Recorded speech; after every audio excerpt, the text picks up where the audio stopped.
So let's talk about really quick what holds you back from being this confident woman who is able to live the life that she desires and is able to go after what she wants, right? You have goals, you have a vision board, you have the desires, you have seen the visions of it. You've even scrolled through social media, you've seen glimpses of what you want.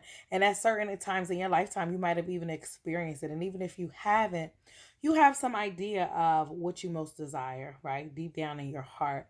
But you know that it feels like it's intangible, right? And the reason why it feels that way and you hold yourself back is simply because you don't think you're worthy and deserving of having it.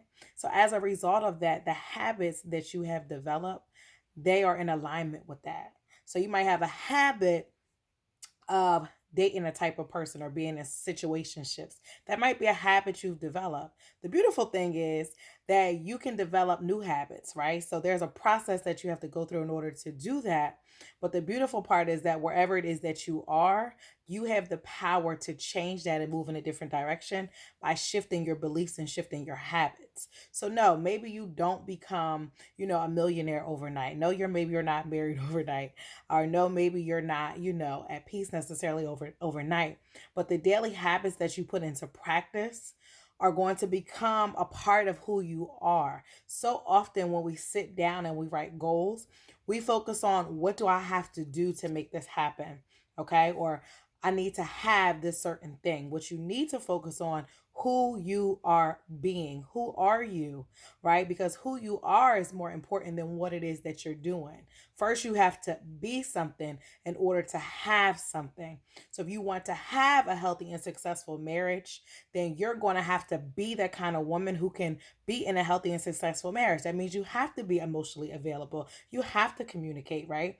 You have to be able to trust. You have to, be able to love and nurture and do certain things in order to have that thing that you want or do those things that you will want with your partner, right? And that's just an example, but this can be applied to any area of your life. Even when it comes to money, you want to be a woman who is organized with her money. She has money in her savings. If something comes up, she has, residual income that can be utilized in order to handle something. Okay, well, what kind of woman do you have to be in order to be in alignment with that, right? Do your habits support that?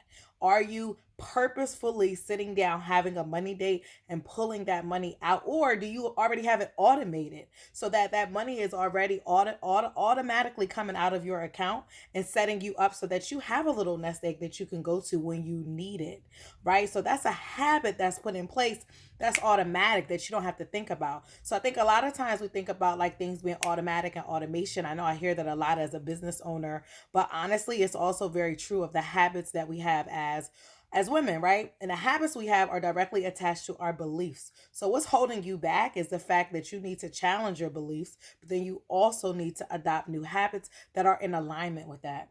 I hope that you have downloaded my Fierce Dream Life Planner for this year because it will help you get into alignment. But then you also want to make sure that you get my inner vision board party workshop because it will allow you to break this down just a tad bit more. Oftentimes we do focus on what do I need to do?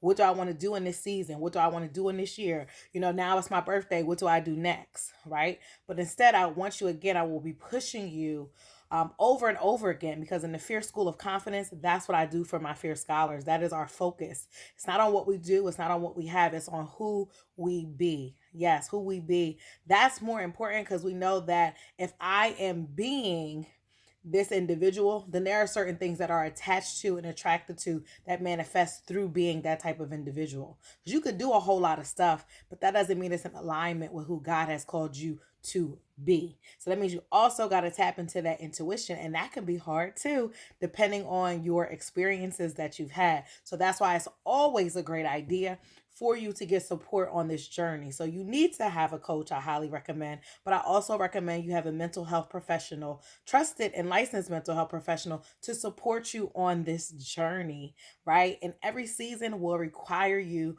to do something new, to try something different, and to adopt new habits. So this year, this season of your life that you're in is going to be nothing short of that or nothing less. So do what you have to do so you can stop being held back and you can propel yourself forward.